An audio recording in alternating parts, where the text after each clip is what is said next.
Okay, so I got the hem put in on that shirt. Get you in the stand here. It's all set up there. So now we got to get ready to do the button row. And yeah, I've been doing a dozen other fucking things and making a big mess, not cleaning it up after myself. So I'll clean this up. Then I'll start working on the button row. All right, so relatively cleaned. So we get down here where you can see what I'm doing. I gotta find a spot to put this camera that actually makes sense. Can't quite see the whole shirt, but yeah, fuck it. You can see most of what's going on. Just a sec.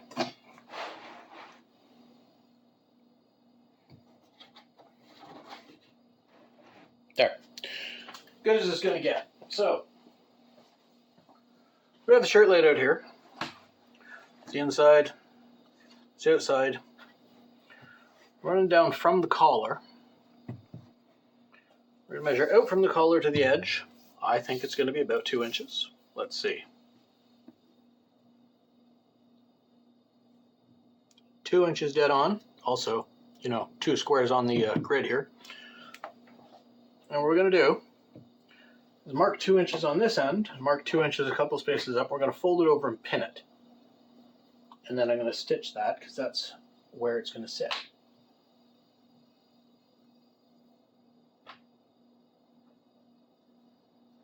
Glasses. So 2 inches there. Yeah, it was already marked 2 inches. 2 inches all the way up.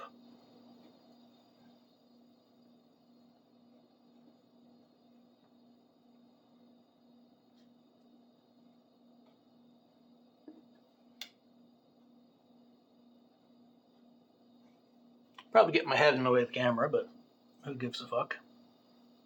Honestly. As long as I know what's going on. So yeah, we fold it over and pin it, and then we're going to stitch it. So we got the pins. We probably should have done this, chuck it on the other side, but this works.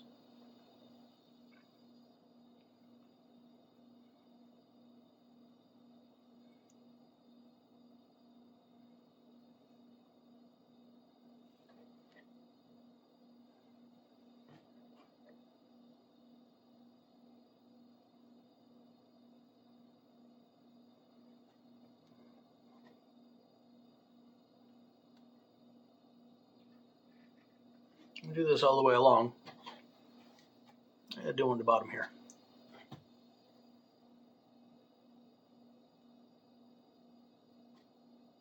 That's going to give us the strength of our button row.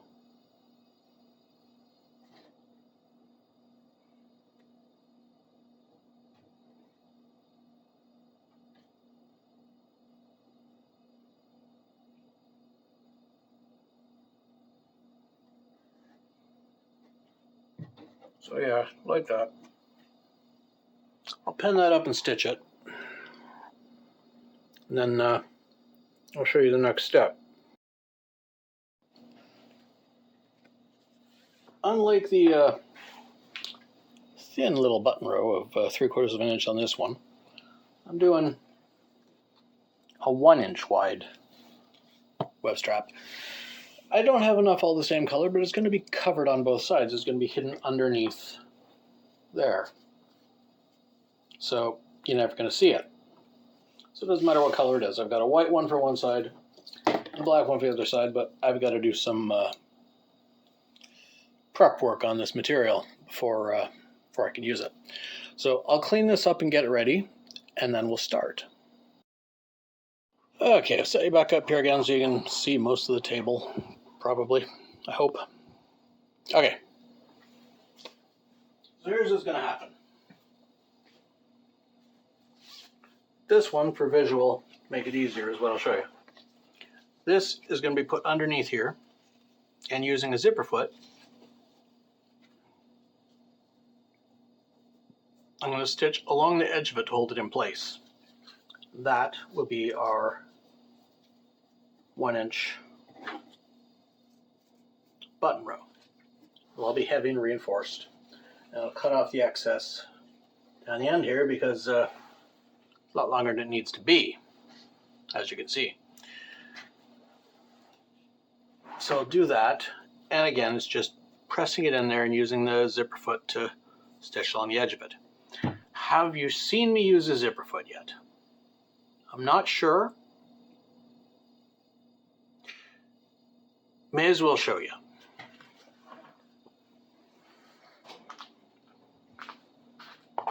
Giving you a spot here. Special little place where I can try and center the needle on the screen there. There we are. Now, I don't actually have a zipper foot as such. And where the hell did it? Oh, for fuck's sakes. Oh, there it is. So I don't have a zipper foot as such. What I have is a quilting foot, which works as a zipper foot because it's the right width. So pop. We'll stop dropping things. We'll pop my standard foot off. Like that. Pop the zipper foot on.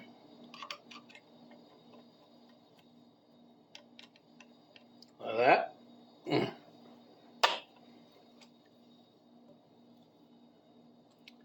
we'll start up the machine. So all this does, all this is going to do, use this end of it because it's in better shape structurally. All this is going to do is provide a little reinforcing plate.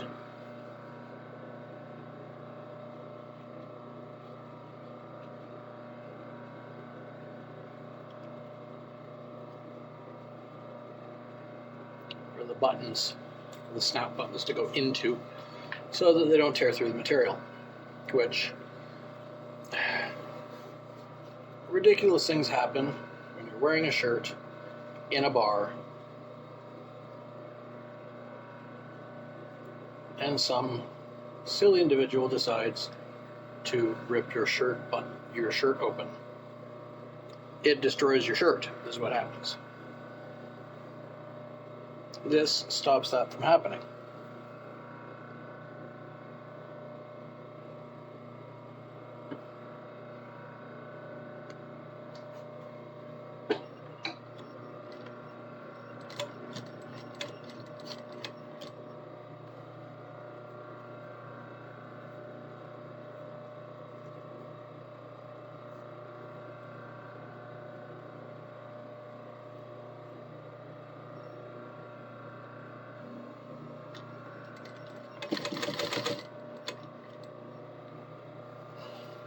And again, like any other time I'm using this foot, or doing anything that's not externally visible,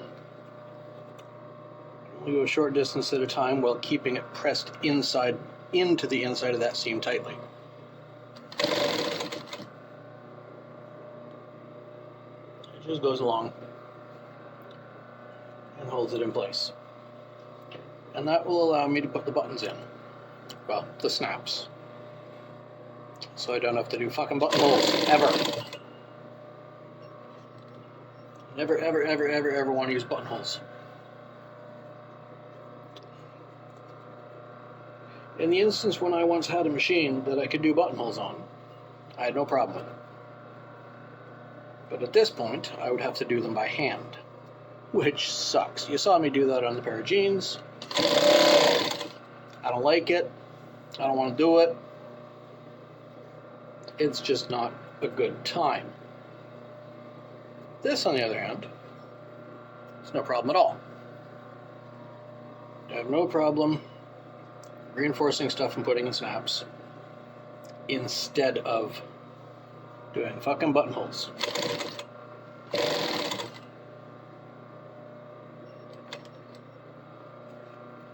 Look at the line I'm using on the board here.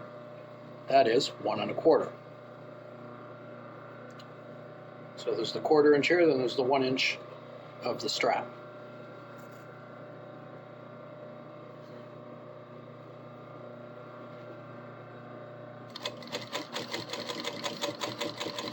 keep everything pressed tight and flat. It just makes a nice straight row. Do that on this side, then do that on the other side. Although this is the important one because this is the one people will see from the outside. The left hand, which goes over.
How the hell? Oh well. Somehow,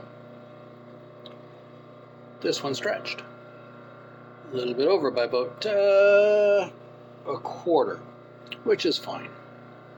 Quarter-inch difference is no problem.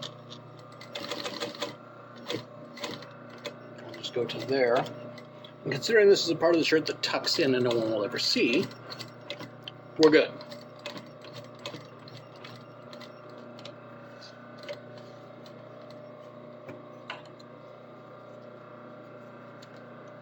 I'll show you what the front of it looks like now. And that'll do the other one. So that is what the front of it looks like under the light. See you can see on the yellow here, 2 straight rows of stitching that far apart. And what that does is it allows the center line of the stitch row, I don't know how well you can see it here, but the center line of the stitch row is that corner. Corner of the collar is the center line of the stitch row, which means when the 2 sides meet and line up, this will be center. That fold in the collar top will be center, which means we'll have our straight drop of the collar on both sides. So it'll be inward and it'll drop straight down. Cut this off, flip it over, pull that one an inch or 2 so all of the loose stitching is on the inside, not the outside. See, it's nice and clean. Now, the next step to finish the button row section is to run that all the way up to the top. Now overlap by, say, 2 inches.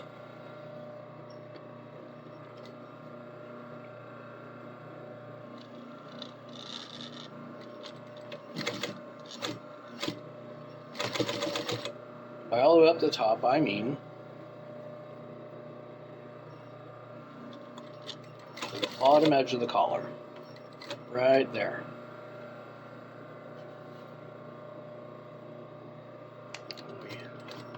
Back stitch that. It lines up perfectly with that seam. See? I don't know how well you can see it, but it's on the camera, so hopefully you can see it. At least a little.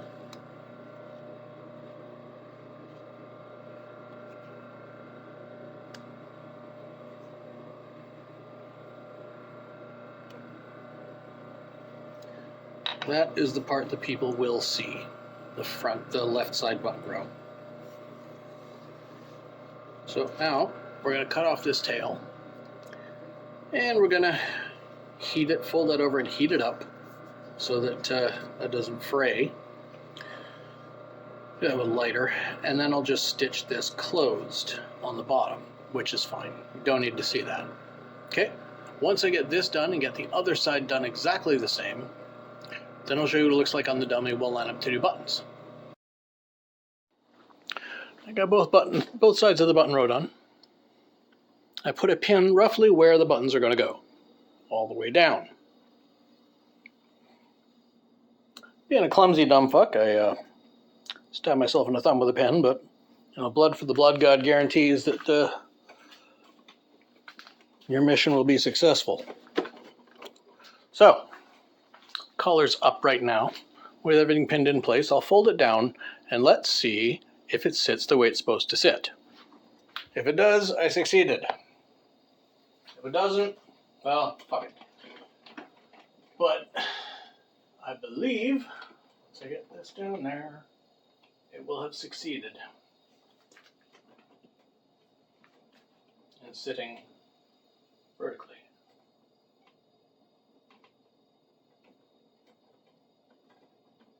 Kind of got to hold it, but that's where it lines up.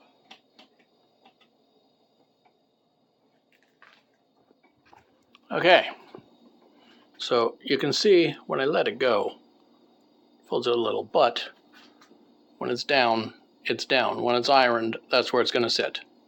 Absolutely vertical. And to be honest, no, it's on a female form, which kind of sucks, but my male form is, my male body form is shit. But this one, it looks good. It's on there. It's all lined up. All that's left to do is for me to hammer a bunch of holes in it.